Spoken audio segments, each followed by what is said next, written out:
nitty-gritty of your candidates. Pray, Lord, or that you would be with us, ask that you be diligent, and that you would just be civil in every case, okay? And we're glad to hear you here, have you here, and pray that, we don't even keep wanting to leave, when I'm in front, I want to pray all the time. Anyhow, enjoy the event that we're having here, and take care to just grab a hold of what you need to make a good decision, okay? And we're going to lead off with prayer here shortly. I'm also going to mention, I hope I don't get in trouble for this, Archie, that Archie came here tonight and it's his wife's birthday. So I told him we would take her out to dinner and make up for this, but that's okay. We're going to start with prayer. How many can say amen for that? This is, we're coming in from Alva. Most of who's on the stage tonight is Pioneer families from Alva. This is my son, Dylan, who's going to open with a word of prayer. If you guys don't mind taking your hats off, please, and join me in prayer. All right, dear Lord, thank you for this time that we get to spend together. Thank you for keeping us here safely, getting us here safely. Lord, I ask that we all treat each other with respect, although we may have different opinions and different thoughts. We're all undivided as a country at the end of the day. So, and I also ask that these candidates, I pray that these candidates get their message across as best they can, so that people can make their decision for the best they can. In your heavenly name I pray, and the church said, amen. I'm going to invite Dr. Alan White, if you would remain standing, a veteran of the U.S. Air Force, to lead us in the pledge. Pledge allegiance to the United States of America, and to the republic for which it stands, one nation, under God, indivisible, with liberty and justice for all. Can you check the live to make sure the live's working for me on the Nick and Colby show? And now if you would remain standing as Evan Dowling plays our national anthem.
Thank you. And now you may be seated. That was a little fussy. Again, thank you guys for coming tonight. A special thanks to the Eastleigh County Republican Club for helping organize and host this. Of course, to the ranch for such an incredible location. To the Lee GOP and all the staff and board and management for helping all you did to arrange this. Southwest Florida Business Alliance. Evan Dowling for that amazing performance on the saxophone. Dr. White. To Mugs and Jugs for providing a great dinner options this evening. And to my partner and fellow Albanian, Grant Victor, for helping me moderate this evening. Thank you, sir. Thank you. This takes a lot. Thank you, Amanda. Thank you, everyone, for being here. We're going to go over the rules and guidelines for this debate. Again, welcome to the East Lee County Republican Club's Florida Congressional District 19 Candidate Debate Forum. Thank you to all the candidates for participating, and to everyone who has joined us this evening to be more informed about the individuals seeking to represent Florida's 19th Congressional District in Congress. The purpose of tonight's forum is to provide voters with an opportunity to hear directly from each candidate in a fair, respectful, and informative setting. We ask that everyone, candidates and audience alike, to help us maintain a spirit of civility throughout the evening. The debate format will be each candidate will begin with a 3-minute opening statement to introduce themselves and share their vision for Florida's 19th Congressional District. Following the opening statements, candidates will answer a series of questions covering issues of importance to our community and our nation. Candidates will have 1 minute to respond to each standard question, a series of one-on-one questions during which 2 candidates will respond to the same question and have an equal opportunity to present their positions, and then a series of yes or no panel questions designed to provide voters with each candidate's position on specific issues. Unless otherwise requested by the moderators, these questions will require only a yes or no response.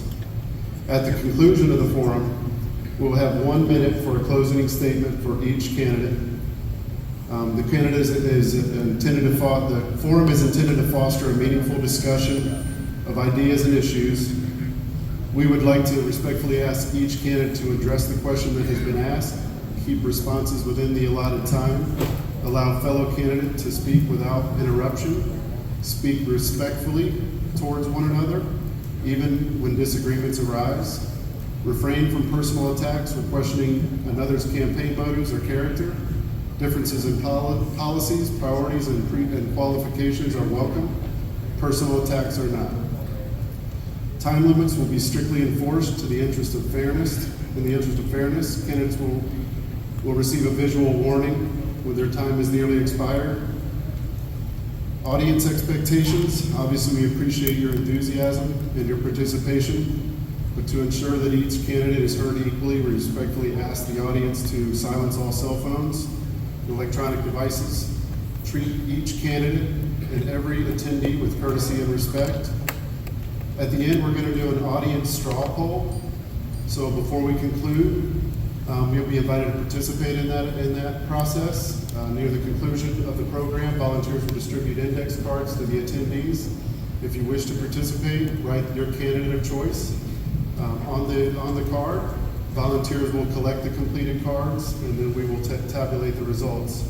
Once the votes have been counted, we will announce the top 2 finishers in the audience straw poll. Please note that this is an informal, non-binding poll of those in attendance, is intended solely as a fun way to gauge audience impressions following the debate. It is not an official election. It does not represent the views of the East Lee County Republican Club or the Lee GOP. After the results are announced, that will conclude this evening's program. This evening is about informing voters, not declaring winners. Our hope is tonight's discussion allows each candidate the opportunity to present their ideas while giving voters information they need to make informed decisions. On behalf of East Lee County Republican Club, thank you to our candidates, our volunteers, our media partners, and everyone in attendance. Let's begin.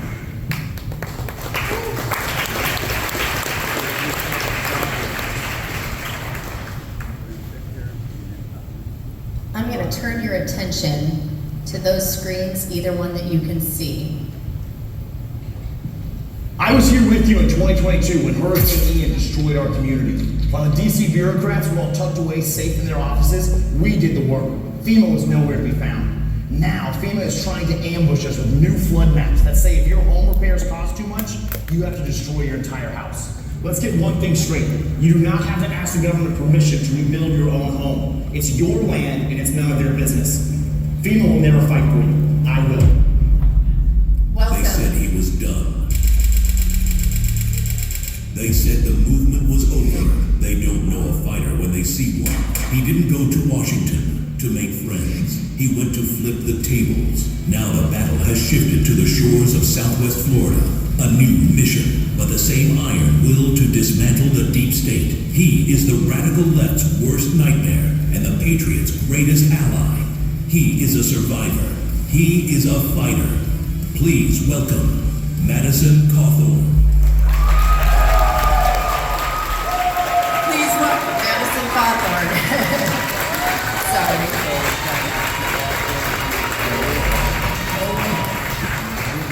Thank you for loving this great country just as much as I do. This country that was built by business owners like myself. Philanthropic, fashionista, you've done so many things, particularly for the troops. I'm Ola Hawatmeh, running the border and stands tall. Understand what it takes. Utilize this Washington, D.C., bringing issues so locally to the border 19. I want to bring back values and ethics and morals. I'm back to the president 100%. This is Congressman John Wire to endorse Ola for Congress. Ola would be an awesome addition to Congress. The night of the vote on the big beautiful bill, and she actually helped us get the bill across the finish line. Because she loves our country, she loves freedom, she's labor policy. She's a free market hero, she understands freedom. She, like me, wants to limit the size and scope of government. And I can't think of anybody better to send to Congress. I'm giving everything up to save America. And I won't stop. Welcome, Ola Hawatmeh.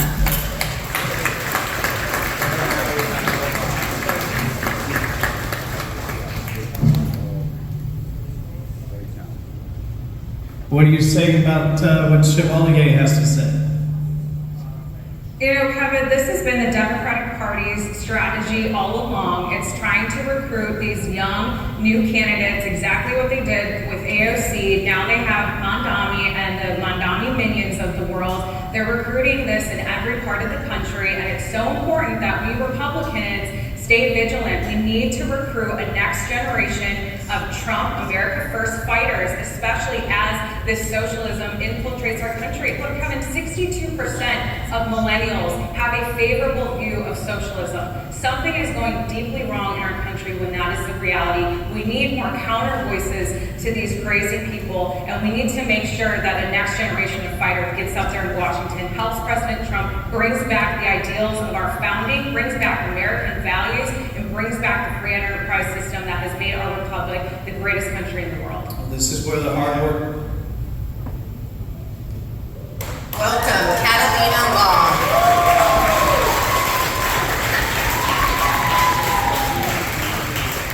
Jim Oberweis is exactly who we need serving us in Congress. On immigration, Jim wants to end birthright citizenship for illegal aliens.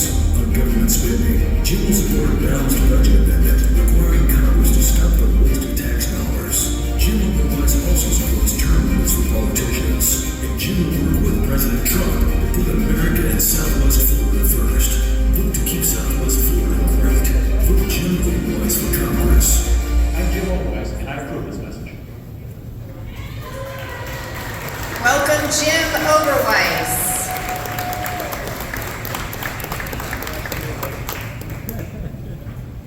Hello, Southwest Floridians. Mike Pedersen here, candidate to be your U.S. Representative for District 19. My family and I have lived here in Cape Coral for the past 27 years. We specifically picked Cape Coral. My promise to you is that I will always fight to return our tax money to help support all applicable projects. I will work with and support our Army Corps of Engineers, and I will push for timely project approvals, for coordination, cooperation, communication, and leadership. I'm very good at that. You deserve a representative who will fight and who will deliver. That's me. I'm asking for your early vote during August 8th to the 15th or on Election Day, August 18th. I am Mike Pedersen, and I approve this message. Introducing Mike Pedersen. I'm John Strand, and I went to prison for standing with President Trump. The Supreme Court vindicated both of us, and now I'm running for Congress to help President Trump finish the job. Pass the Save America Act, secure elections. Support ICE and accelerate deportations. Cut the waste, fraud, and corruption. If you're tired of weak politicians, I'm your fighter. Keep Southwest Florida led. Vote John Strand, Patriot for Congress. Welcome, John Strand. Okay, cool intro, y'all, right? I just want to say very publicly that Grant and I are untrained amateurs at this. So we're going to do the best we can, but if we mess up, y'all don't hold it against us, okay? I'm just kidding. We really are untrained.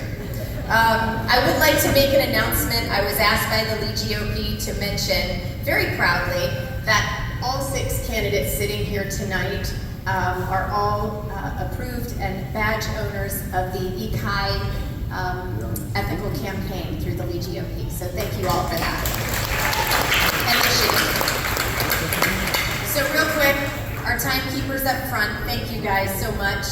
When you see the yellow flag, that's obviously the time you guys need to know, 15, 20 seconds, wrap it up. When you see the red flag, drop the hammer, you're done. Just kidding. Okay, stop. Each of you gets 3 minutes to tell us why that you should be the best person to represent Florida's 19th Congressional District. And we're gonna get started on this end with John Strand. Check 1, 2. Hello, I am John Strand, Patriot for Congress, and the only candidate to qualify for the ballot with voter petition support and endorsed by Charlie Kirk's Turning Point, which is super exciting. I know, amazing. But I think most of you, or many of you, know me as the J6 hostage guy that went to prison on principle, so that hopefully you don't have to. And I want to be clear about what that actually means. I was assaulted by an FBI SWAT team. They shattered my front door with a battering ram. Disappeared in jail for 4 days without a phone call, and then charged with a 20-year felony. And then I was offered the equivalent of a get-out-of-jail nearly free card. A single misdemeanor plea deal. If I just signed the false confession and played along with the Washington, D.C. program, I could go home, ruined life, wiped away. But I refused. Because there is never a right time to do the wrong thing. I chose prison over a lie because you guys, somebody has got to start standing up against a failed and corrupt government. So our campaign mission for Florida 19 is simple and uncompromising.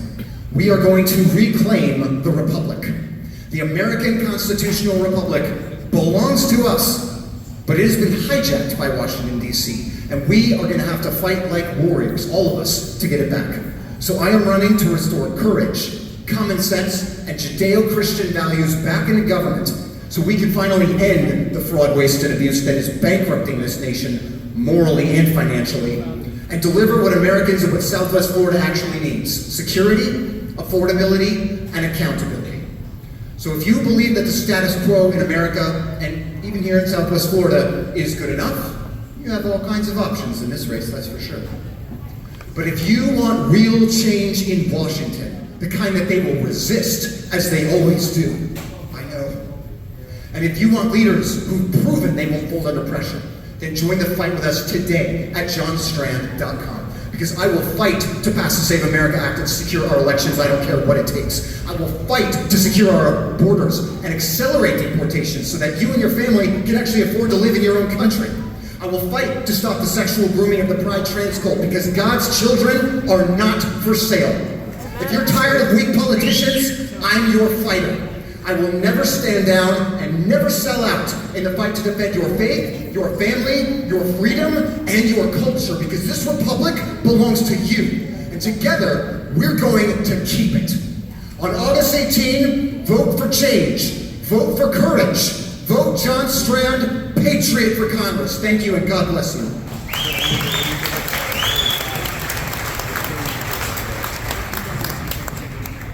I felt like I was still back at wrestling practice somewhere at Mariner High School. Good evening. Thank you to the Lee GOP. Also, thank you to the East Lee Club. I've been attending many of their meetings over the years. And thank you to this great establishment, the Ranch.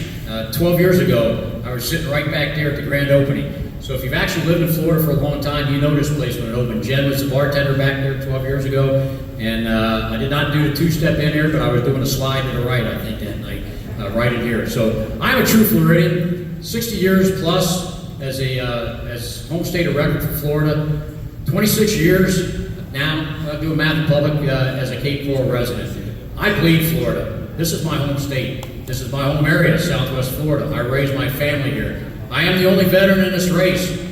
I raised my voice on that one because I thought maybe when I entered this race as the third person 13 months ago that there would have been another veteran in this race. There isn't. There has not been. We've got nearly 70,000 veterans in Collier County and Lee County combined. I hear the word fight a lot from candidates, current politicians. I know how to fight. You guys know that. The ones in this audience that know me, they know I know how to fight. I've been practicing and training for this role to be your representative. And I stress that word representative over congressman.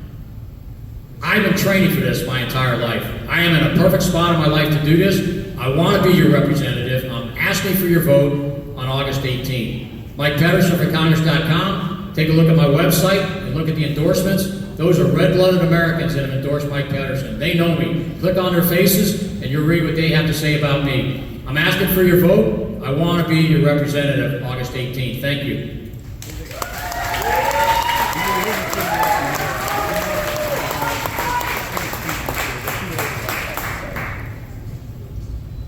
Well, thank you to all of you for being interested, taking the time to come out and listen to us.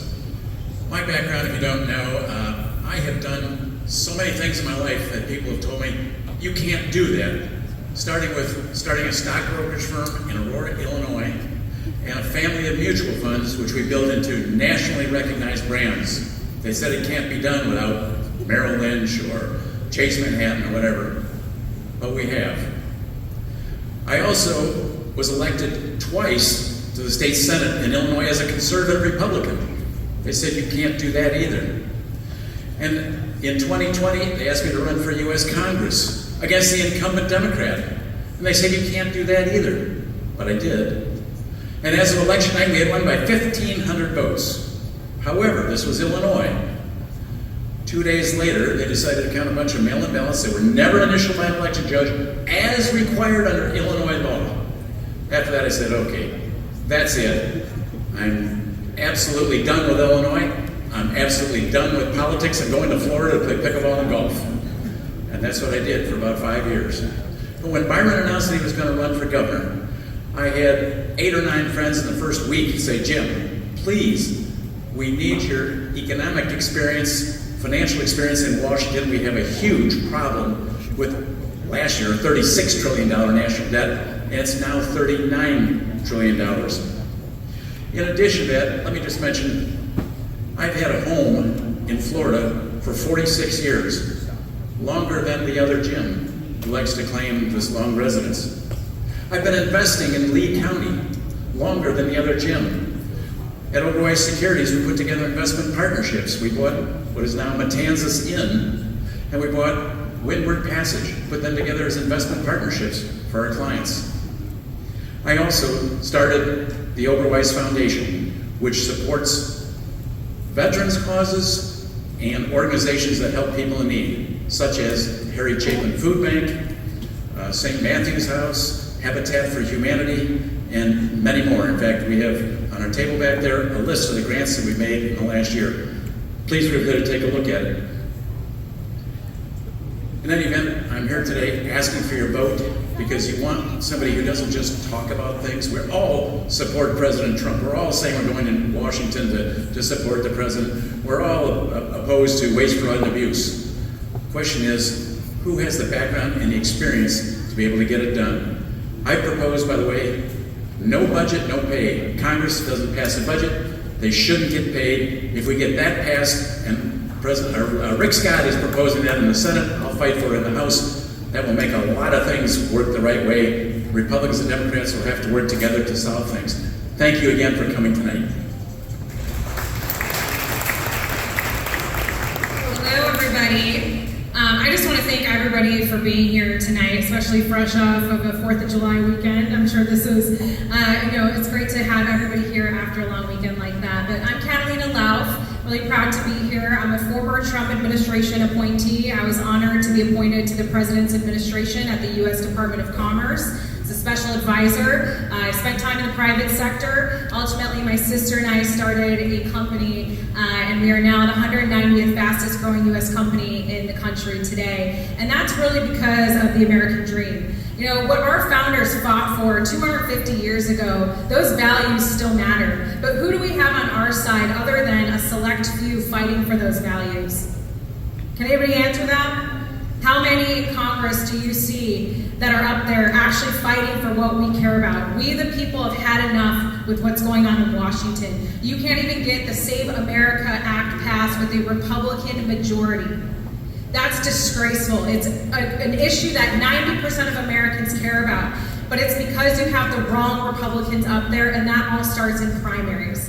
We need to ensure that Southwest Florida remains the most conservative and patriotic in the country, and that starts with not only servant leadership back home in the district, but aligning in Congress on the issues.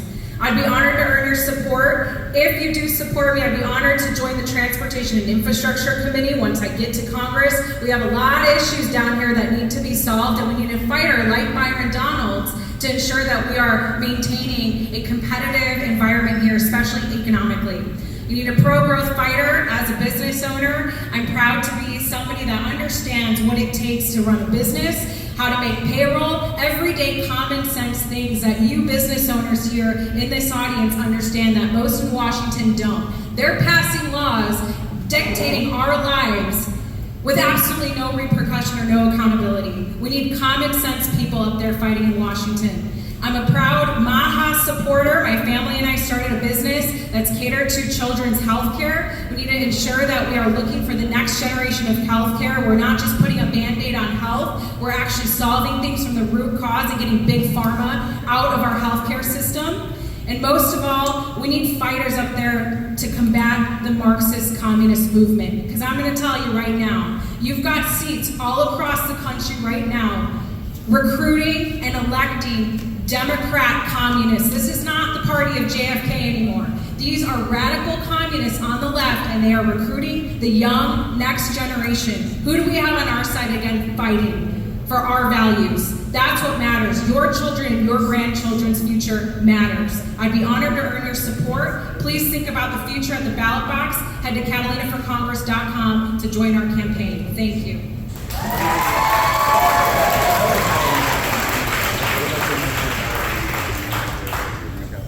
My name is Ola Hawatmeh. I am a first-generation daughter of Christian immigrants, proud freedom fighter. I've been a freedom fighter my entire adult life. I'm a proud mom. My boys went to Tampa Bay Christian Academy when they were younger.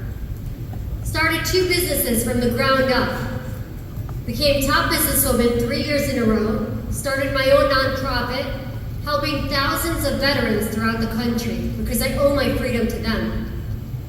My family story is a true America story. My dad came here at 21 years old, gave up power, gave up money for freedom. Started working at Stewart's factory and a bus driver to raise 7 of us. Now our name is on the Civic Center, donate $1 million towards 4th of July, and that is what my dad taught me. Integrity, honesty, and work ethic.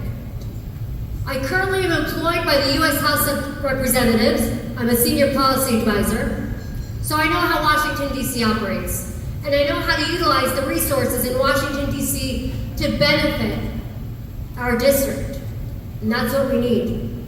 Since last year, I've been working on securing federal grants for the Utility Extension Project, and also helping bring in a YMCA, talking to the executive directors of the YMCA because we don't have a public pool.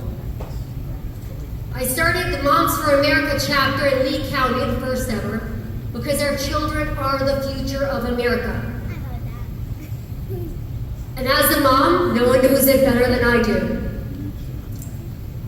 I love how people are born and raised here, but they have nothing to show. Like, no one's known their name until this race. I would rather be called a carpetbagger that's been here for a year and done more in the 1 year that I've been here than those who are born and raised and have nothing to show until this election. I'm not an opportunist. I don't like freeloaders. We need change, water infrastructure, 75, bring in federal grants. These are things that I'm working on already. I already know how Washington, D.C. operates, and this is a promise that I'm making to you. This is a campaign not about fake promises, but it's who is the candidate that's going to do the best job. And I hope to win your support. olaforcongress.com. Hello, everybody. I would like to address some attacks I've had on me head on. Some people have said that oftentimes I do not stand during the national anthem. And I have to say it's true, and you'll have to forgive me for not standing up right now. When I was on spring break in Florida during my senior year of high school, I was in a horrific car accident. And it happened in the best place it could have happened, outside of Daytona. You know, the doctors there have fixed many car accidents in the area. But I will tell you, when I was on that drive going back home from spring break, I was taking a nap in the passenger seat. My friend was driving. And for whatever reason, he thought it'd be better as a group activity. And he fell asleep. Our car collided into a concrete barricade. It caught flames. I was terribly wounded. He was able to get out of the car and later save my life, pulling me out of that burning vehicle. I was then in the hospital for about a year and a half, and it was a very difficult recovery. And oftentimes, you know, I ask God, why did you make me have to go through such a difficult time? And I wanted to serve you, and you took my legs from me. And I will tell you, I have realized the reason that he did this. After I got out of the hospital, I started a real estate business, doing commercial real estate, and my congressman left to be the chief of staff to Donald Trump, which left an open seat. I had several people come to me asking for my support, which really means they're asking for a donation. I'm sure many business owners in the room can understand that. And I was starting to talk to these people who were running to run for office for where I grew up. And I realized that they did not realize what was at stake inside of our nation. My generation represents the generation that is the most anxious, depressed, pill-addicted, and financially not well-off generation this country has ever had. And I realized that these people just thought they wanted to go to Washington, D.C. and practice genteel politics and think that everything's going to be okay. It is not. When I asked God why you made me go through that horrific car accident, be on fire inside of that vehicle, I realize it's because our entire nation is on fire. The establishment will tell you that not to rock the boat. Don't be too loud. Don't try and fight so hard. My friends, the boat is sinking. We have to do something different. And that is why I'm running for Congress here in Southwest Florida. I thank all of my opponents for being on stage. I think they all love God. I believe they all love our president. And they will support the America First movement. But I have to tell you, so many people have hijacked the America First movement that many of them don't understand what it is for anymore. As your congressman, I will attack local issues. We will go after our water quality by making sure that we have regenerative farms and more nutritious food coming into our stomachs. And on a national level, we have got to do more to harden our entire state against hurricanes. But aside from that, we have got to go after these people who do not face any form of accountability. I want to deport Ilhan Omar. I want to revoke this terrible doctor who was trying, Anthony Fauci, who committed a genocide inside of this country, and he should be arrested for crimes against humanity. My name is Madison Cawthorn. I will fight for you and for the America First agenda. We must send warriors to Congress. Thank you.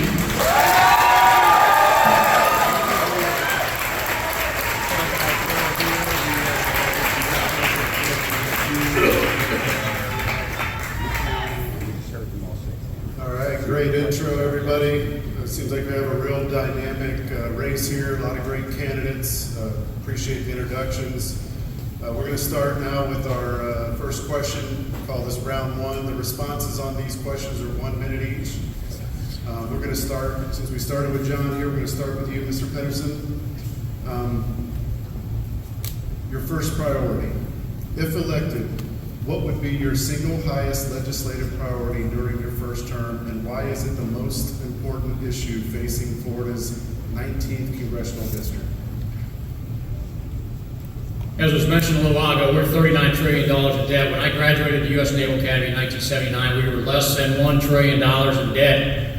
How the heck did we get to $39 trillion in debt? I got 9 grandkids right now. I fear for them. I really do. Congress has a hard time saying no to spending. I've heard people with financial background. I raised a family of 3. I know how to say no to spending. We have to start doing that. How do we get here? We got these bills that Congress needs passing. We need a single issue bill. Like 47 pages. Let's pick a number, 47 pages or less. Something that we have 7 days to agree and absorb and then pass it. Single issue. Quit adding the pork in there. We've got to stop that. So if I have my choice, I would love to get a bill across that says the bill will be a single issue bill. I hope that can happen. I am a fighter. I will fight for that, and we got to talk about it. We got to push that. It's ridiculous to add the pork on once it tries to get through. Thank you, Mr. Pedersen. Yes, sir. Same question, Mr. Oberweis. If you need it repeated, you guys just let me know. I had no intention of ever running for political office again. When Byron announced that he was running for governor, leaving an open seat, as I mentioned, I had 8 or 9 people who knew my financial background, who were concerned about last year a $36 trillion national debt, now $39 trillion, and they believed that my financial background would be important to try to help solve some of the Washington problems. And I'm not going there with general ideas, I'm going there with some specific ideas, including Rick Scott working on the no budget, no pay in the Senate, me working on no budget, no pay in the House. I will also work very hard to end all government subsidies, all taxpayer benefits for illegal aliens, from unemployment compensation to everything else, SNAP benefits, Social Security, and the works. That's what we need to start cutting on expenditures. I have 26 grandkids. I'm worried about their financial future if we don't deal with this quickly.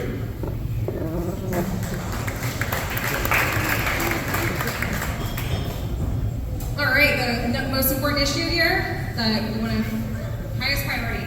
Well, number one, in order for Southwest Florida to remain competitive from an economic perspective and a place where people want to live and become tourists here, we've got to get our infrastructure down. You know, I'd be honored to join the Transportation and Infrastructure Committee, specifically FEMA and the Army Corps of Engineers. That's under the jurisdiction of that committee. And it's come to my attention that we have a lot of projects out here that unless they have a fighter, like we had in Byron Donalds the next time around, we will lose funding. We got to ensure that we have better water quality out here, that we're focusing on the roads, we're focusing on the growth, and making sure that we're remaining competitive. So I'd be honored to be a champion for those issues and ensure that Southwest Florida has those things down. It's getting the funding back. You know, I just talked to a fisherman. His entire fleet was destroyed under Hurricane Ian.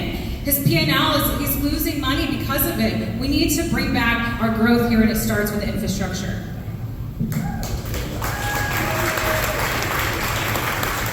As a senior policy advisor for the House of Representatives and someone that understands legislature very well, first thing that I'll do is what I've been working on since last August, securing federal grants for the utility extension project.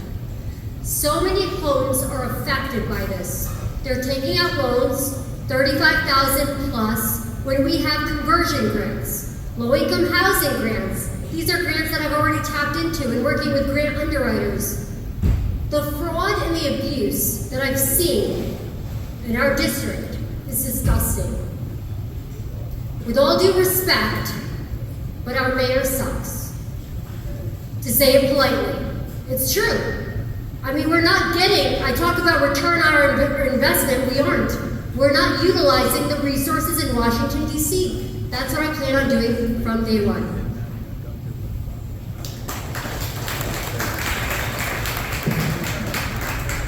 Inside of Congress, I think the number one reform that needs to happen, I agree with Mr. Pedersen, is that we need to have single subject spending bills. On a national level, the number one priority is to deport every single illegal alien that is inside of our nation. I believe we must amend the 14th Amendment because this Supreme Court ruling that just came out that upholds birthright citizenship is an affront to our everyday way of life. America is for Americans. For too long, we have taken care of the rest of the world. We must stop doing this. I am willing to do anything to bring our infrastructure, our industry back to our country. We have sent all of our jobs overseas because we can make it cheaper and it can be better for corporations. I'm I'm sorry, America first means that we support American patriots, American families, the American way of life. We must bring our businesses back and stop allowing people who hate our country into our borders. Stop it, it's an invasion. Deport them all.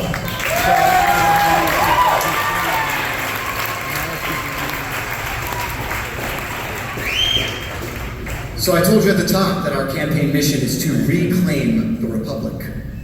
You do not have a constitutional republic without consent of the governed. There is nothing more important in this nation than reclaiming the integrity of your vote.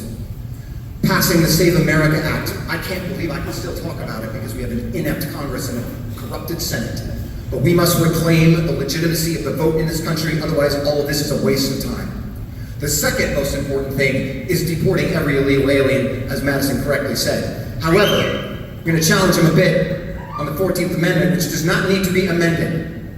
It's also nearly impossible to get a constitutional amendment. We need the Birthright Citizenship Reform Act, which is a simple correction to the existing U.S. Code. 1401, we can easily correct that and close that loophole, and I will work on that just as soon as we get the Save America Act passed. Thank you. Thank you. So I'm going to get a little audience participation before we ask the next question. Raise your hand if you're hearing from at least one of these candidates for the first time this evening. That's great.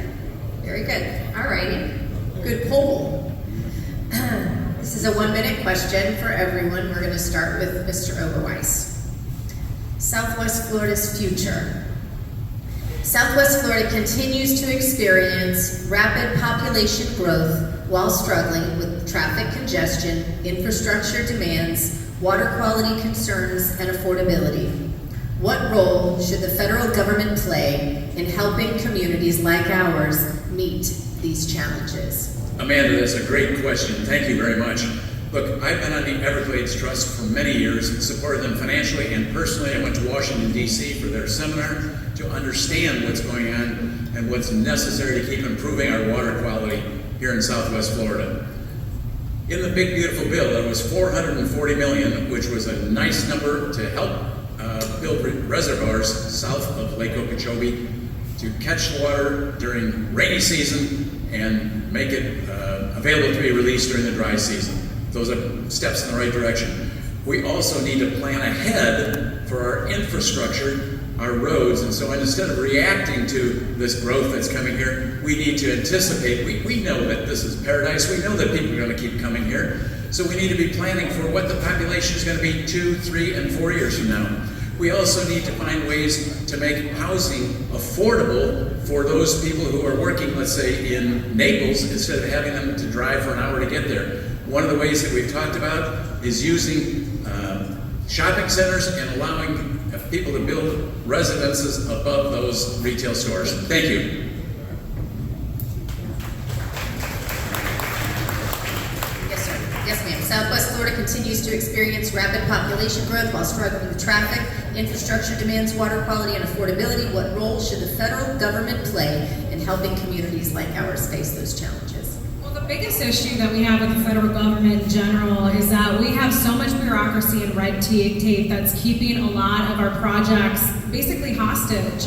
And again, I mentioned before, I'd be honored to serve in the Transportation and Infrastructure Committee, where the Army Corps of Engineers and FEMA are under that jurisdiction. Why is it taking 4 years for the Army Corps of Engineers to approve projects? This is ridiculous. It's stifling our economic growth here, and it's actually making people want to move and leave because it's becoming incredibly unsustainable to live here. So that's the one thing to address, the transportation infrastructure. But when it comes to affordability, and also FEMA, for example, I find it very offensive that illegal aliens have more federal funding than we do here back home. This is ridiculous. It's our taxpayer money. And when it comes to affordability, we need to cut down inflation. People can't afford homes because things are too expensive because government is spending too much of our hard-earned taxpayer money. Be proud to champion both those issues in Washington for you all.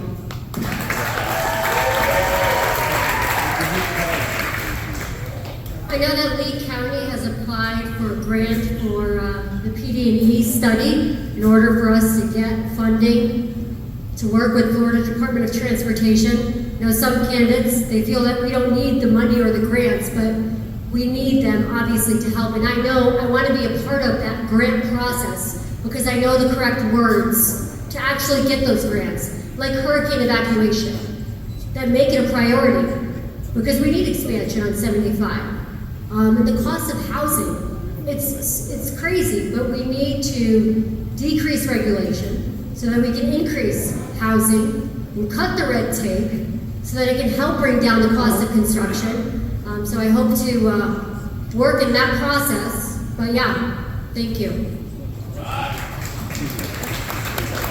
I want to preface my answer by not coming across as a green hippie, but I believe in Genesis, we are all called to be stewards of this earth.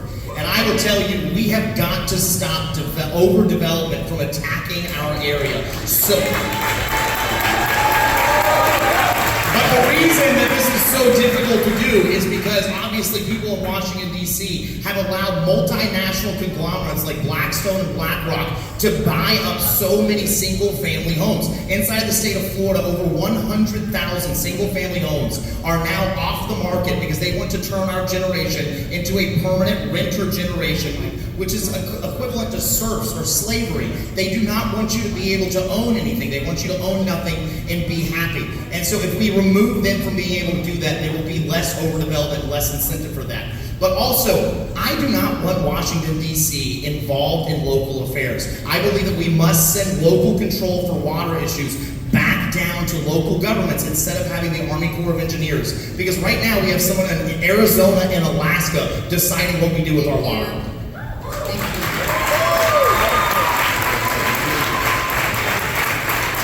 That was a good answer. I really appreciate how you asked the question, Amanda. She asked, what's the role of the federal government? And I am not running to be a county commissioner, I'm running to be your congressional representative. I was actually with my friend Chris Hall and Byron Donalds last night, as was Madison. And I asked Chris, as a commissioner, what is important to address these local issues with infrastructure and growth. And he said, honestly, the main thing is I need to get the federal government out of our way, right? I told you that we're going to reclaim the republic and reclaim constitutional governance. So my commitment to you, my passion, is to restrain the overwhelming beast of the federal government back into its proper role. And one of the ways we're going to do that is abolish the federal income tax so we grow GDP in the economy so that you all have a lot more of your own money, and reduce regulations so that local governments actually have the power they need and the permits they need to make good decisions about managing growth at the local level. Thank you. Look, when I grew up here, I-75 didn't even exist. I've seen the changes in South Florida, Southwest Florida. I've seen it. The question is, my role as your representative, as your elected official, I know insurance, infrastructure, and the environment are the three biggest issues locally. I understand that. But the question is, my role as your elected representative, and I'm very good at representing you. Believe me, I've already been doing it. I've already been serving constituents in Southwest Florida for 27 years. I've already been doing it. We have county commissioners here in the audience. We have city council members. My role is to support them. What's another name for tax money? Your money. My money. Right? My role will be to get that tax money back, and that way we can support the county commissioners with their plans and support the city councils. That would be my role. I understand the issues, and I will fight for those. Thank you.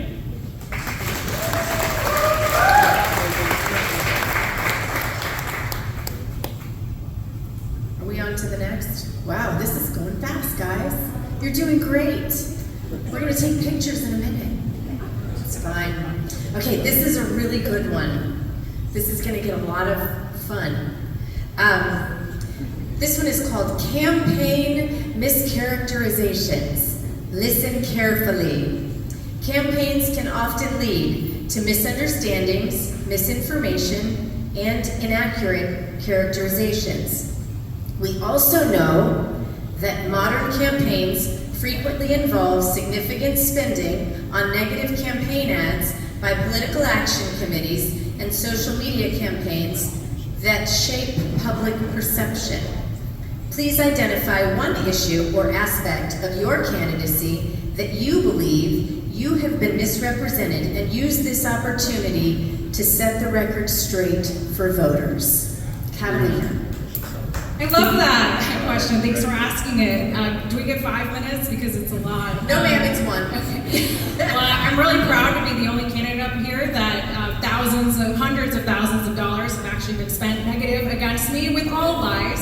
Number one being, I am the anti-AOC. I'm not pro-AOC, but an opponent took a small clip of what I said and completely spun it and spent hundreds of thousands against me. I did not erase any of my conservative things. I'm a proud AR-15 owner and love it. I did not erase that. One of my opponents spent thousands against me for that. I don't have an OnlyFans account, which another one of my opponents on the stage claimed I did, and put money behind that too. So I am a blue state refugee. I'm not a carpetbagger. I came here. I didn't have a choice to be born and raised in Illinois, but I have a choice to live here. So I'm also proud that all the money is being spent against us, considering I don't have any sort of baggage or criminal records, but I'm the one that they're attacking. So you're the front runner. I promise you, we didn't start with you on that one on purpose. I promise. Well, it's crazy because I see a lot of attacks on everyone. They kind of forgot about me because I don't have much baggage. I'm focusing on making a difference. Everyone talks about problems and ripping everyone else, but it's carpetbagger is the first thing that comes to mind. I moved to Apollo Beach. In fact, I started my companies when I was in Apollo Beach. My boys went to Tampa Bay Christian Academy. My dad has had a house in Tampa for 20 years. We're real estate investors. I have homes throughout the country. It would be one thing to be a freeloader, carpetbagger, but someone that's been here. I've moved from Venice, Florida, that's the only thing. But I carry no baggage. The only thing I have is I'm here to make a difference, and I hope to win your vote. One thing I would like to note, and this is specifically from previous elections, but I think that a thing that to keep in mind is I was the first member of Congress ever elected who grew up with a cell phone. And I think it's worth noting that if any members of Congress, when it grew up with cell phones like I had, I think about 80% of them would be nowhere near a microphone ever. And so I think that's something to keep in mind. Any mistake I've ever made in my life was because I was in a hurry. I got in trouble with a speeding ticket one time. I've taken a firearm through a TSA checkpoint because I was just a little too quick in packing, and I carry guns very often. And I will tell you, another thing that I've been attacked on is that I am extraordinarily militantly against the Islamification of our country, and that I have been attacked on the fact that I am a Christian nationalist and I care only about this country. I am here to tell you that is absolutely correct. I will fight and die for this nation, and I will never back down.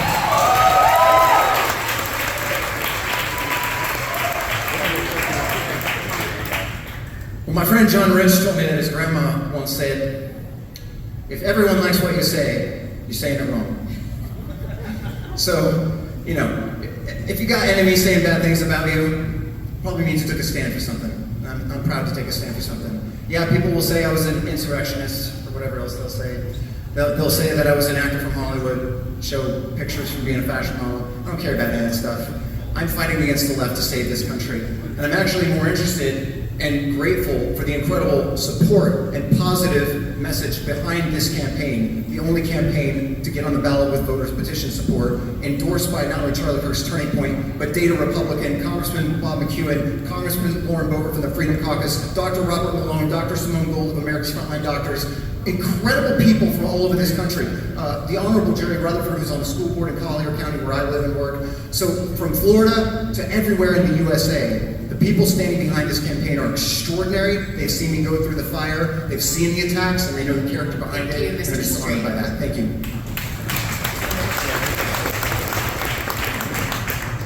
I like this question. Mike's a nice guy, and he doesn't have any legislative experience. He's never been in politics before. I kind of like the first one. I think that's okay. And the second one, actually, I think that's a plus, not having legislative experience. I can hit the ground running.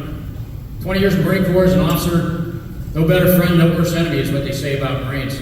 I can hit the ground running. So yeah, I'll take the title of being a nice guy and no legislative experience, not being in politics. I think that's actually a plus and a plus right there. I promise you,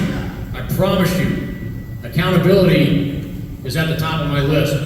I will go to represent you. You will be proud of what I can do. I can build relationships. I've been blessed by God, I think, or my parents, with a ton of common sense. I have a ton of common sense. I can represent you. I can get things done. Sometimes I'm up in somebody's forums, and I look and I think I'm the DMZ sometimes between a lot of folks. We need to have party unity. I can do that. I can deliver that.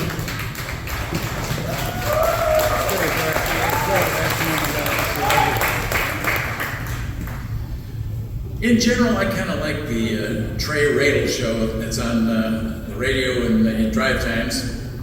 But I will tell you, at the Business United PAC, where they interviewed candidates for the seat one at a time, my opponent, the other Jim, said that Trey Radel is on his campaign team.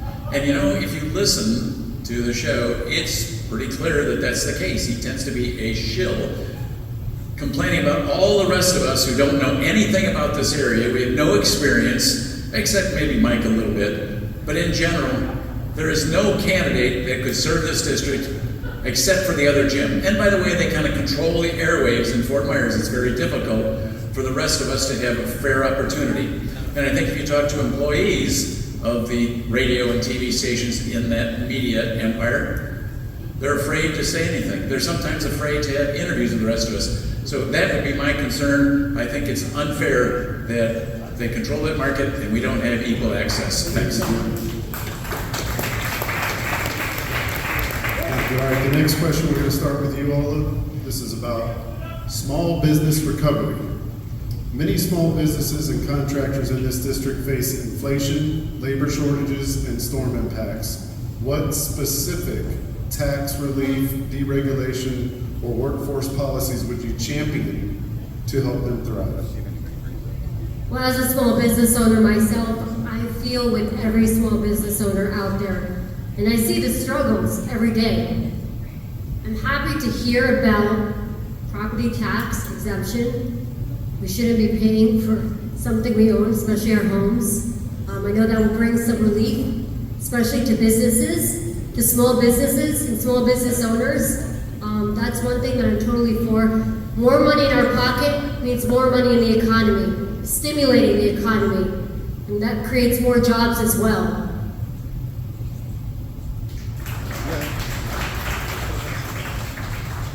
If you'll allow me one small anecdote, I had a voter come up to me recently saying that her daughter is a teacher in the schools around here, and she was frustrated because her daughter went to school, got an education, is now a teacher that's employed, but she was frustrated because someone that her daughter knew, an HVAC employee, was making significantly more money than she was. And she said, that's not right. Why should she not making more money? She did the right thing and went to school and she got her degree. I'm sorry, but we must bring honor back to the trades. It is not wrong that someone who's working with their hands is making more money than a teacher. But I will also tell you that we have got to make our teachers capable of teaching people to go into fields that don't require a PhD. I believe that we must increase teacher pay inside of this district so that we can make sure that our students are being taught that you don't have to go to college to have a good job. You can have a good job by working with your hands and bringing business and infrastructure and energy and independence back to our country by reshoring all of our industries.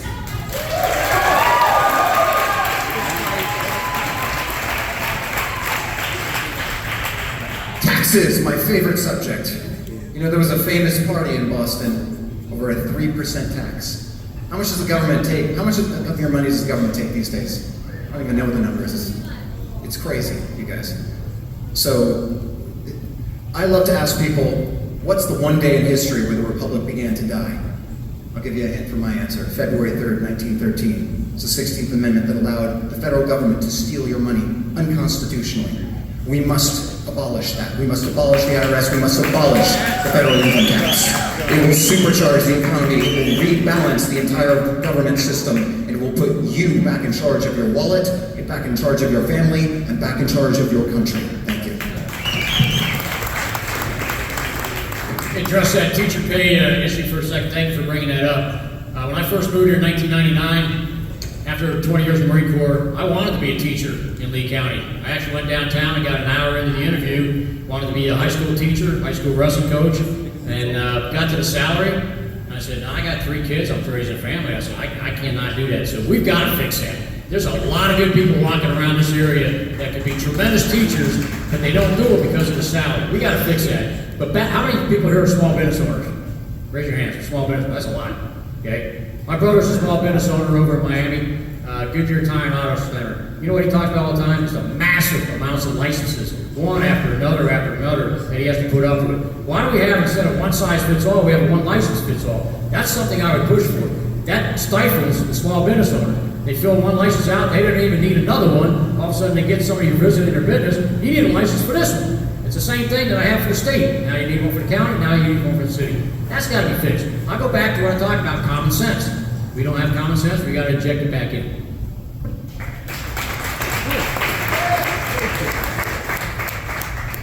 Well, those of you who know me know that I'm about common sense solutions, not political rhetoric. This is a perfect example.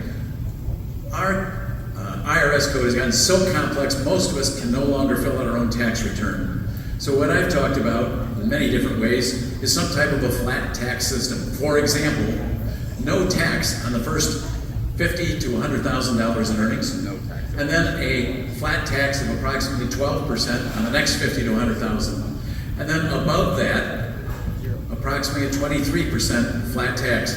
It would eliminate deductions, except perhaps for charity, but it would make things so much simpler. Now, I will admit that a lot of the accountants don't like that because that's a good part of their business. But it works for America. It makes sense. Common sense. It will save all kinds of effort and time for everybody and still produce the same type of revenue for the government while simplifying the whole system. Thank you. Yeah, I'll try to condense this into 3 major areas.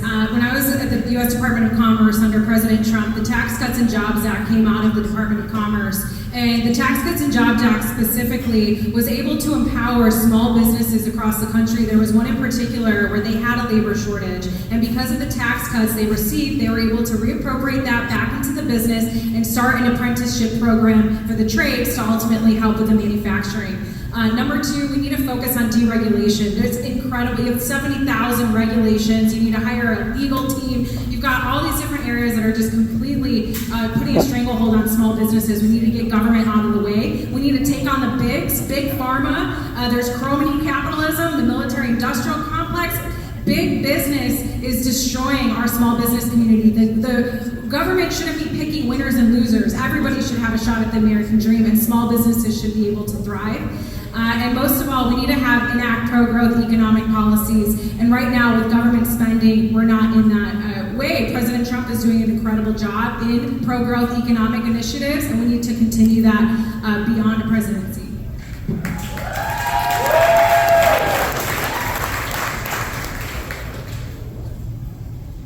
So next up is coastal, river, and water management. We're going to start with Madison. Lee County is a great place to live. We are fortunate to have an intercoastal waterway that runs right through the middle of our county, as well as beautiful beaches and shorelines. These resources support our economy, our tourism, recreation, and our overall quality of life. What is the #1 priority you'll have to protect and preserve our coastal waterways for today and future generations, and what specific actions will you take to achieve that? It's demanding that we go back to regenerative farming and we stop spraying glyphosate all through our waterways that are destroying our ecosystem. Right now, whenever rainwater falls near Lake Okeechobee, because the big agriculture community is forcing farmers to fill their ground with so many chemicals so that they can be able to produce a crop, because we don't do regenerative farming anymore. Those chemicals then wash out into our rivers that come this way. They then create algae blooms, and they create so many problems. And then when you look at what's going on inside of the Everglades, something that was given to us by God to clean our waters, the explosion of the pythons in that area have killed so many of the smaller animals who create natural dams that would clean the waterways for our water. I believe that our having fresh and clean water for our coastal areas is going to protect property prices, but it's also going to protect our health and our environment. And that will be my #1 priority. I would love to be on the Natural Resources Committee to be able to combat that. Thank you.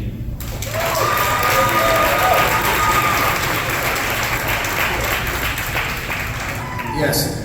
Like Madison said in Genesis, that God tells us to steward the earth, so it is very important, right? And water is our lifeblood in Florida. You know what I really want to do in Congress is, like I said, restrain these agencies that are getting in the way. And an agency I would really like to take a hard look at is the EPA, the Environmental Protection Agency. I think there's a lot of issues there where they have turned that upside down and prevented states from properly managing their ecology and their natural resources. When I was asking Commissioner Chris Hall about this specific thing, he mentioned E404 permits that are required for managing things in the natural resources, and that was formerly a state government issued license, as it should be, and then the federal government took that over and gave it to the Army Corps of Engineers, full of bureaucracy and completely out of constitutional bounds. So my commitment to you on all of these issues, including protecting water and natural resources in Florida, is to make sure that Congress and federal government stays within its lane and allows the state and local governments to make local control decisions. Thank you.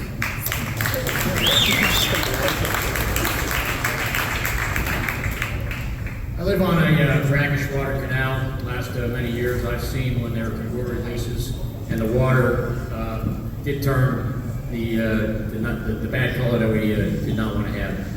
Army Corps of Engineers, I think that maybe I have more faith in them than so many people here. I will work closely with the Army Corps of Engineers, our water management agencies in Florida. We're actually on an upward trend on cleaning up our water. We really are. We got to have faith in that. I will support as best as I can from a representative level as far as funding. That will be my job. And again, I think we are on a positive trend. We've realized in the past what our issues are. The C-47, the 48 reservoirs, they have not had a flush yet, but we're getting there, and we're seeing the results of the positive efforts that our government agencies are. So sometimes we got to have a little bit of faith and some time, and we are actually seeing some improvements. We just got to keep that going.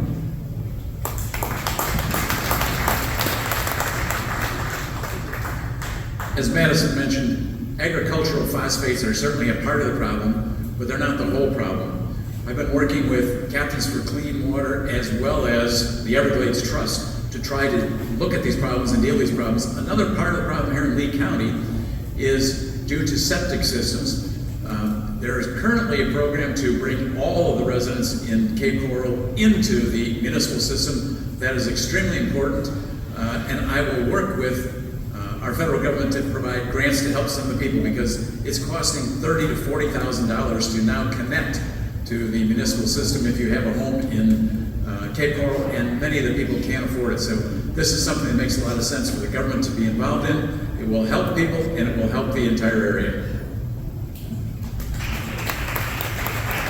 Yeah, I would have to agree here with Jim. You know, it's not just the agricultural community. I actually spoke with a water specialist, and he said that the majority of particles that were found in the water were actually pharmaceuticals. So it's not just, blame big ag on everything. They're under a lot of regulations as well, and they're very, they have to be compliant at the end of the day. So we actually have to look at everything from a complex perspective. But look, I don't want the federal government to come here and save us all the time. We need to look at what we're doing from an innovative perspective. We've got a lot of innovative companies, businesses that want to address water quality issues. Why aren't we championing them, and why aren't we supporting them to solve it in an innovative and technologically advanced way? And on top of also making sure that the federal government is making sure that we're obviously, disaster relief and things like that. But we need to solve it from a business perspective, first and foremost from the private sector. It wasn't government that invented cars, it was the private sector. Let's go back to the private sector helping us.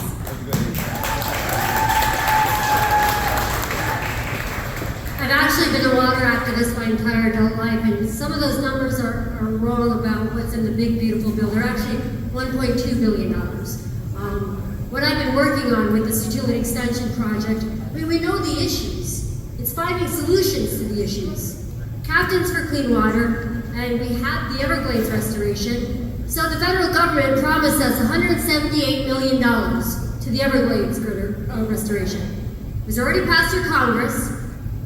Now to get that money and to make sure it's allocated, that's the problem.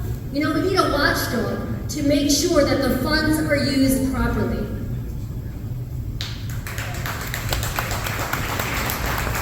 Okay, so we are going to move on to the one-on-one. We told you guys Each candidate's going to draw, there's 2 number 1s, there's 2 number 2s, and 2 number 3s. Depending on who chooses those numbers, those 2 will face off on a question for those 2 candidates. So once they get their question, and then there's only a few of these questions, and then we're going to do a series of yes or no, really important questions, so you can get their position clearly, yes, no, on issues after that. If you have number 1, can you please raise your hand? You have, oh hey, Mr. Cawthorn and Mr. Strand. There you go. So for our 2 number 1 one-on-one questions. This is about VA services. Florida's 19th Congressional District is home to one of the largest veteran populations in the nation.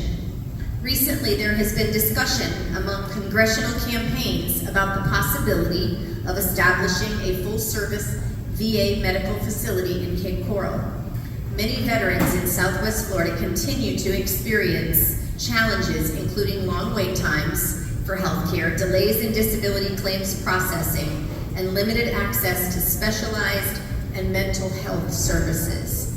What are the current challenges and requirements involved in bringing a full VA hospital to our region? How would you evaluate and justify bringing one here? And what steps should be taken if one is needed? I know that's a lot.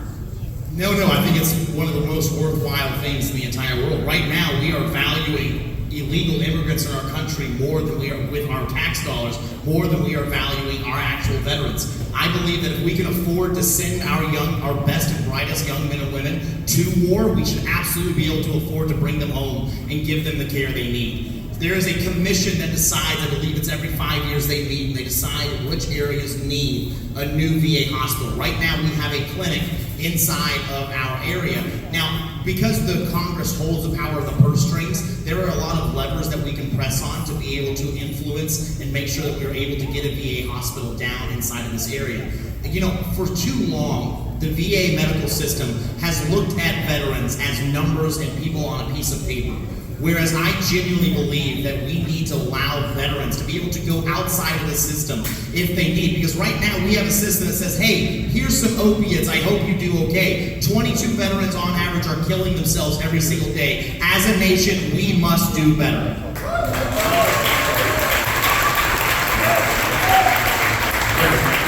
Well said, Madison. Certainly agree with that. And to further Madison's point, the problem with the VA medical system is kind of the same problem as just about everything else the government tends to take over and control, is that they're just very inefficient and they restrict your ability to choose.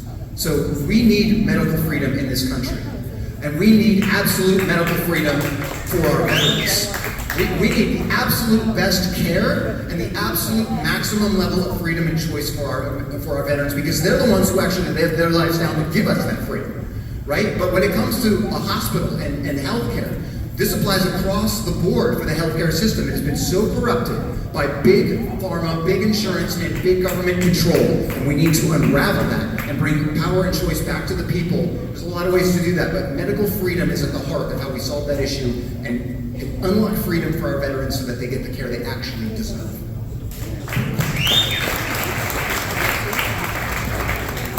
All right, who's got number 2? Who's our lucky winners there?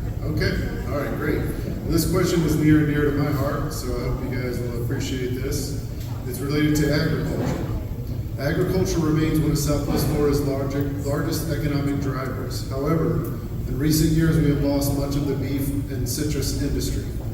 Federal regulations, labor shortages, citrus greening, invasive pests, and trade policies continue to challenge both citrus growers and cattle producers. What should Congress do to better support Florida agriculture?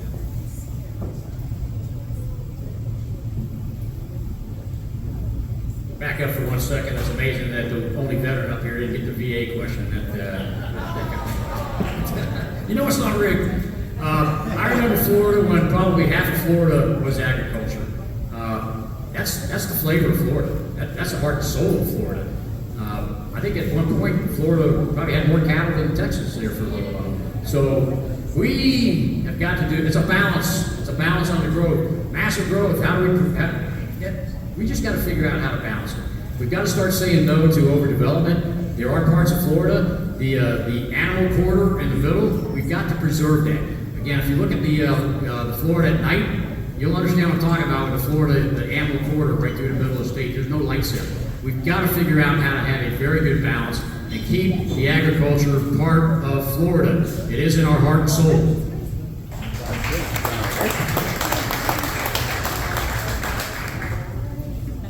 As the only member of this group who actually has an agricultural background, my answer is probably going to surprise you.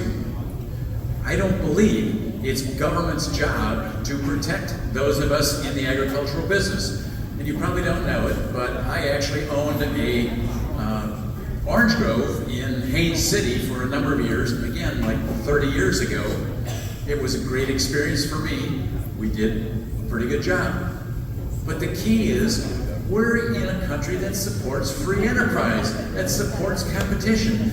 This is not something that the government is supposed to be providing subsidies for. So that may not be the right political answer, but it's the truth. And you will hear from me common sense solutions, not political rhetoric. Thanks. Okay, I'm going to assume number 3 is, yay! Okay, we did not plan that, I promise you. Fiscal responsibility. It was mentioned earlier about the 1979 national debt.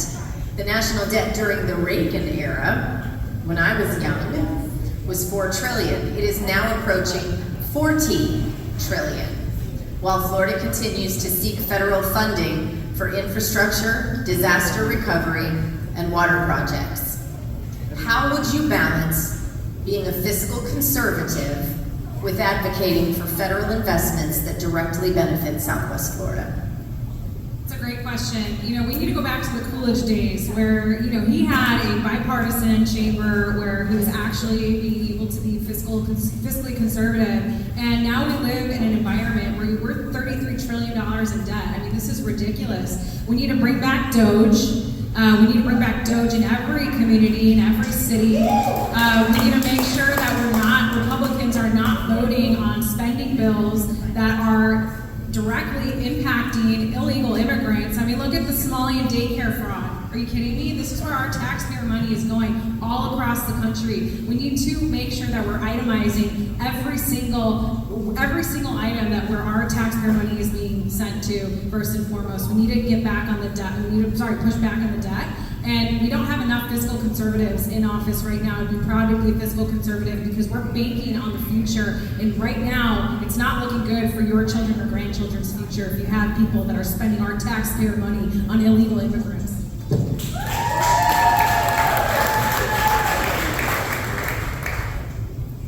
Well, I will sign on every bill that's for a spending cut, except when it comes to our military and ICE. We have to be fiscally disciplined to be fiscally responsible. That's the problem. Washington, D.C. isn't. I mean, they expect us to, but Washington, D.C. isn't. We look at these entitlement programs, and you talk about fraud and abuse. There has to be accountability. In Washington, D.C., we have a government accountability office. They're not doing their job. They need to be held accountable.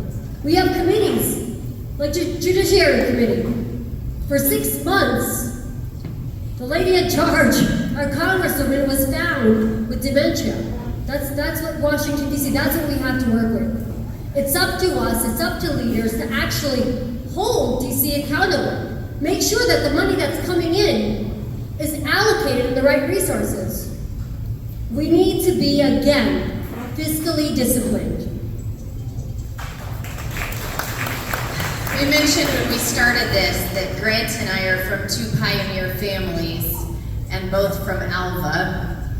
And I just want to mention very quickly to everybody here, when the agriculture question came up about the citrus and beef industry, if you take a ride out to Alva right now, you will see a big swath of land with bags over citrus. And I just want to say, in a positive note, that we have been in conversation with UF, the IFAS program that studies and research our citrus industry, which we used to be leading in the country, the state of Florida, and development and other reasons, and the greening cancer has diminished that significantly.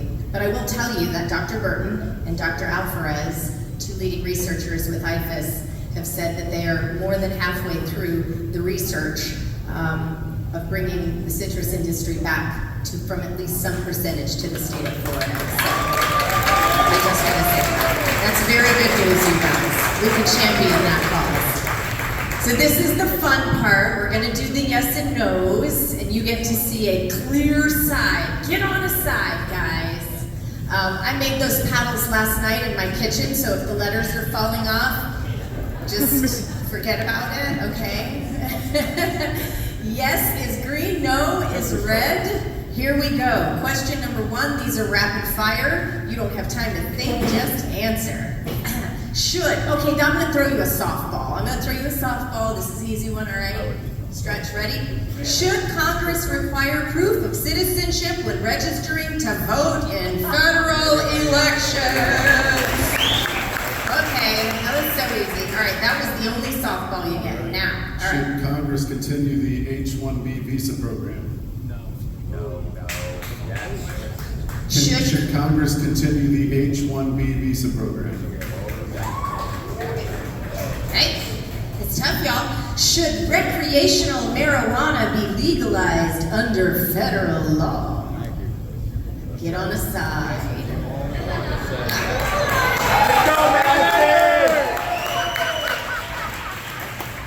Would you support expanding offshore oil and gas drilling in the Gulf of America off of the Lee and Collier coast? Would you support expanding offshore oil and gas drilling in the Gulf of America off of the Lee and Collier coast?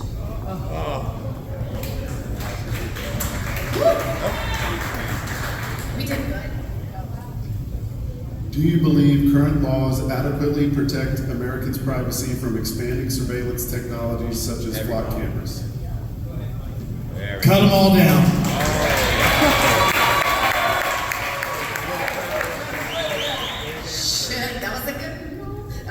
Should Congress pass a comprehensive federal data privacy law? Yes. Should Congress regulate artificial intelligence more aggressively?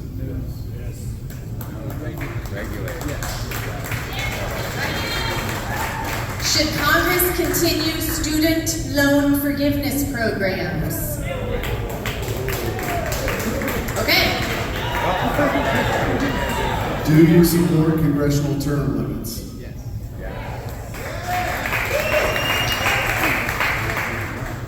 Do you have established relationships in DC that will help further priorities? Alrighty.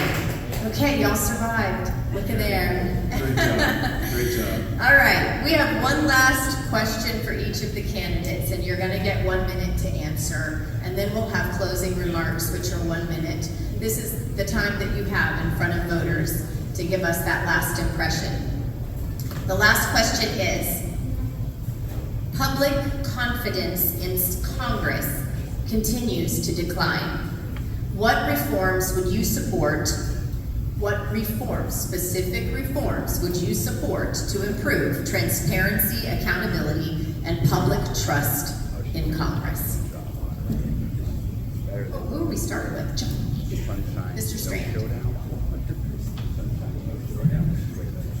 Specific reforms. Well, we need to ban insider stock trading in Congress. That's just egregious. I think that would be a good place to start. And really, we need to be engaged in the primary election process. That's really the way to reform the conduct and trust in Congress, you guys. The war for America is waged at the primary election level, so if voters only show up in November, they've already lost. Thank you for being here and participating in that process. Each one of you needs to get to know your congressman and actually engage with them to hold them accountable. And if we really work from the ground up to put the right people in place, we're going to build a culture of trust, accountability, and integrity. And that's how we can restore trust in Congress. It's a long road, but I'm here to fight alongside you to start that process. Thank you so much. I think the biggest issue is financial disclosures and Congress men and women, senators getting rich while they're in office. So anything that can allow more financial disclosure, maybe once every year, once every 6 months, I don't care. It needs to be a lot clearer on the financial disclosure. If somebody had above a top secret clearance in the military, I'd love to have polygraph tests for elected officials, but I know that's kind of a pipe dream right there. But the main thing is the financial disclosure. No single stock trading. That's just totally ridiculous for someone in elected office to be able to do single stock trades. And stop that.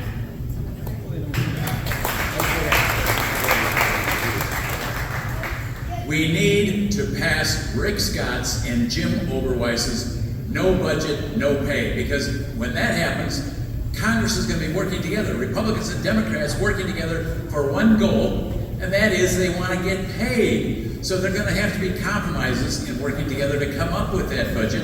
And we'll have the two sides talking together to come up with common sense solutions instead of political rhetoric. Right now, no matter what the Republicans say, the Democrats take the other side. Whatever the Democrats say, the Republicans take the other side. If this is the goal where they're working together, we're going to get good things done for our country. We'll end some of the crazy political rhetoric that's going on out there. Our country will move together. It's a win-win. It will help balance our budget, and it will help bring Congress together and restore respect for it among our voting public. I'd have to agree with John Strand down there. We need to ban insider trading. I've been proud to be endorsed by Congresswoman Paulina Luna. She's one of the few fighters up there, and she actually has a bipartisan bill in Congress right now to ban insider trading. This is not a character attack, but unfortunately two of our opponents one has been accused and one has been federally convicted of it. You know, why are people making money in Congress off of secrets that you and I don't know? That is unbelievable. We don't need career politicians up there getting rich off of their positions. That was not what our founders intended. We need to bring back that transparency. We need to pass that bill, and it needs to be passed in a bipartisan way. It's disgraceful that we don't have enough people passing that bill, because why? They want to get rich, stay in office for 30, 40, 50 years off of you guys. It's ridiculous. Ban insider trading.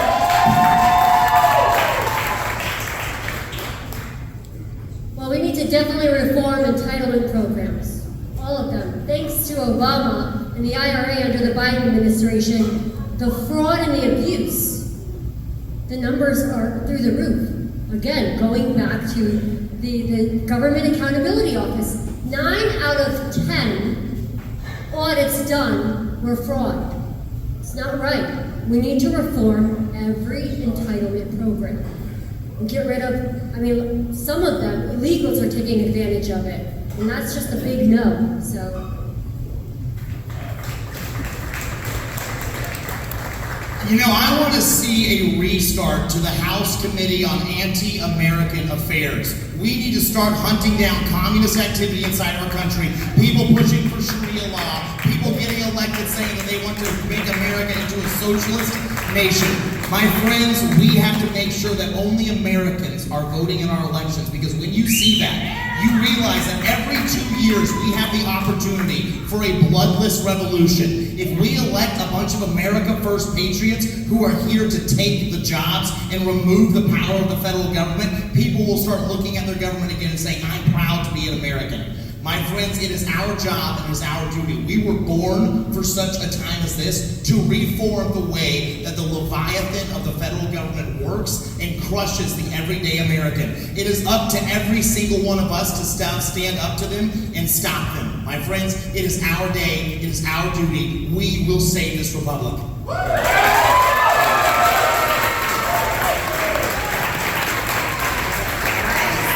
Thank you.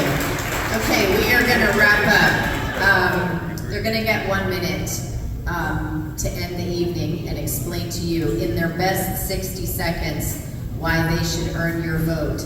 I just want to note that there was a lot of different answers tonight for the questions, which is very good. There wasn't a lot of repetitiveness, so that's a wonderful thing because people can actually engage and decide how they want to choose. Because I do believe sitting here is quite possibly our next congressman or congresswoman. So, yeah, that's great. 1 minute. I'm trying to be fair, you guys.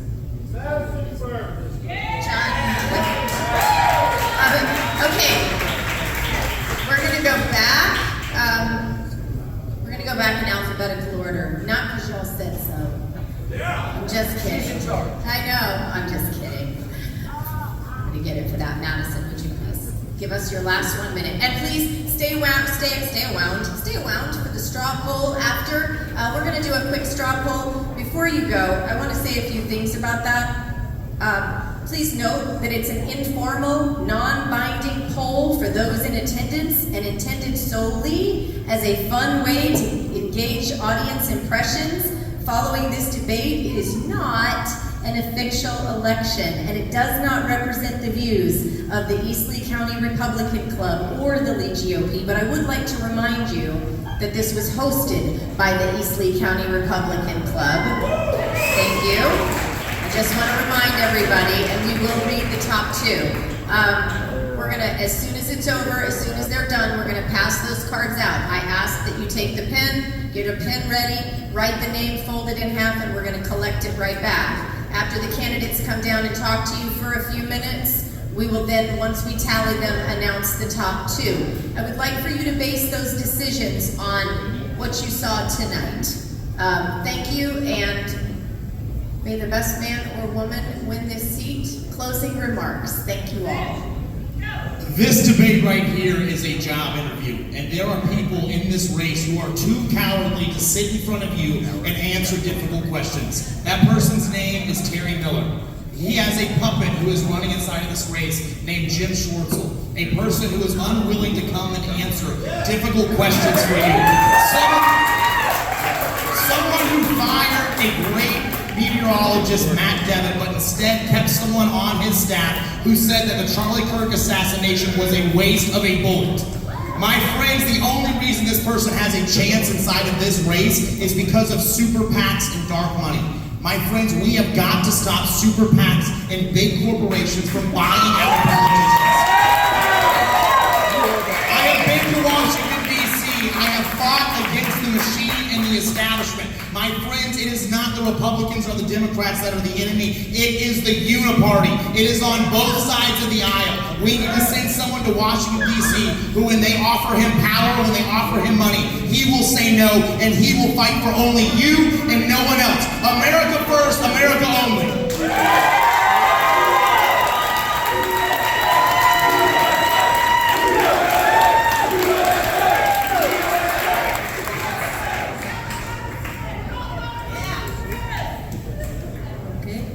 We all love our America, and some of us are freedom fighters, but not everyone is qualified to be your next congressperson. In fact, I don't know what some of these candidates do for a living. And I don't know how relatable it is to being your next congressperson. These are important questions to ask. This is what I do every day in Washington, D.C. I know how to write legislation. I know how to navigate the appropriation process. I know how to draft bills. And I know how to create coalitions to benefit our district. That's what Florida 19 needs. A leader that understands Washington, D.C. and understands the issues that are going on in our own district. And what are solutions to them? Ola for Congress, thank you. I want to thank you all again for being here. It's, again, the fact that you guys spent your night here listening to us all is exactly what our founders envisioned when they created the greatest experiment known to man of freedom. And it's because of you all in here that freedom is going to be preserved. You know, I feel one day it's not going to just say Republican and Democrat on the ballot. It's going to say patriots versus communists. And unfortunately, we're getting to that point in time. So I ask you all that, I'm sure a lot of you already know who you're voting for in this room. That's kind of been clear. But I ask you all that when you go into the ballot box, you think of your grandchildren's future. What's the America that you want to leave for them? Those choices that our founders made 250 years ago impact us today, and the choices that we make and who we elect in leadership are going to impact the future that your grandchildren inherit.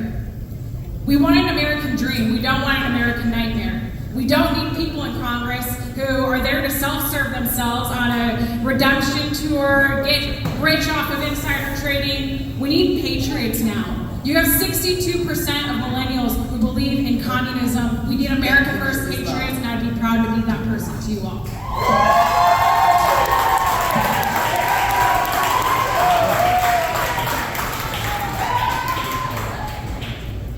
Friends, the one thing I hope you remember about me when you leave tonight is common sense solutions, not political rhetoric. That's what I'll fight for. That's what I've done my whole life. I've built businesses from nothing to nationally recognized brands. I will get things done in Washington that perhaps nobody else can do. I will also fight to get control of our national budget. This is a birthday present that my daughter got me for my most recent birthday. You probably can't see it out there, but it's the national debt clock and is actually updating every second.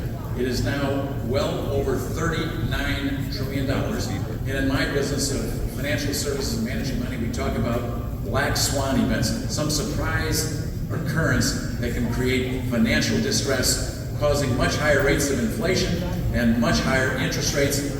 Bad for our country. I'm going to fight to make sure that doesn't happen.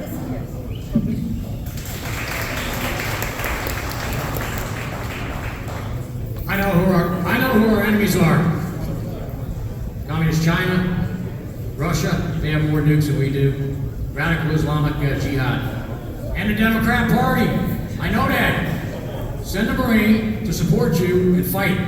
I know what my job will be. Your tax money, your dollars, back to support our county commissioners and our city council leaders. That would be my job. I promise you. Accountability, we heard tonight. Fight, common sense.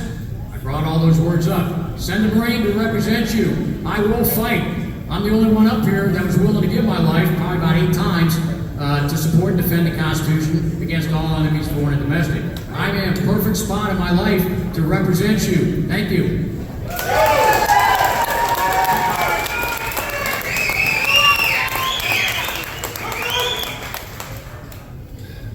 Thanks for being here. I'm John Strand, Patriot for Congress. And we live in the greatest nation in the history of the world. And that is because America is a people, it is a place, and it is a promise that we are one nation under God. And our founders promised us that the Constitution they designed is only adequate for a moral and religious people. It is wholly inadequate for the government of any other. If we do not return to our foundational promise, we will not survive. But you guys, we can survive. We have an opportunity right now. I did not know why God sent me to prison, allowed the government to crush me, but He taught me that He will always be faithful if we turn to Him. And we have a moment right now. If you were sick of the corruption and big money in politics, you feel like these things are always rigged, join the fight with us at johnstrand.com, because we have an incredible opportunity to send a proven patriot in Congress. You've seen me fight, and I will never stop fighting for you. God bless you and your families. That's what we fight for, and thank you for participating in the American experiment. She will live. All right, let's give them all a big round of applause for participating tonight.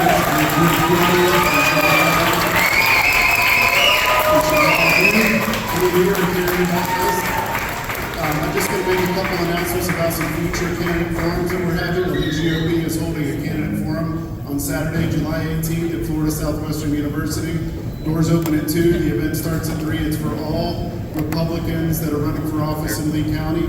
I would encourage you to attend. On August 5th at the Lee GOP headquarters, we have a candidate forum as well. You're invited to attend that event. That starts at doors open at 5:30 to 7. And follow our Facebook, Lee GOP, and keep up with all the updates, and also get attached to our newsletter. Thank you so much, and we're turning over to Amanda for the straw.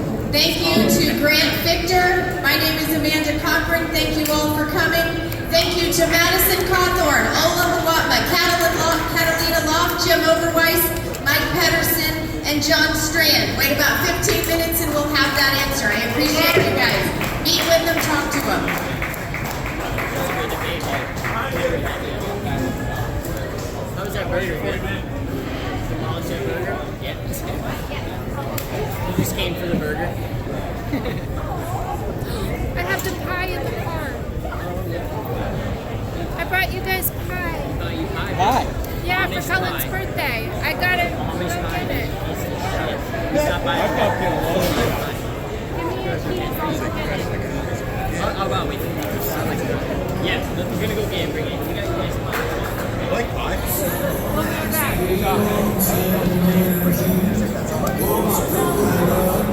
Where'd you go to school? GED.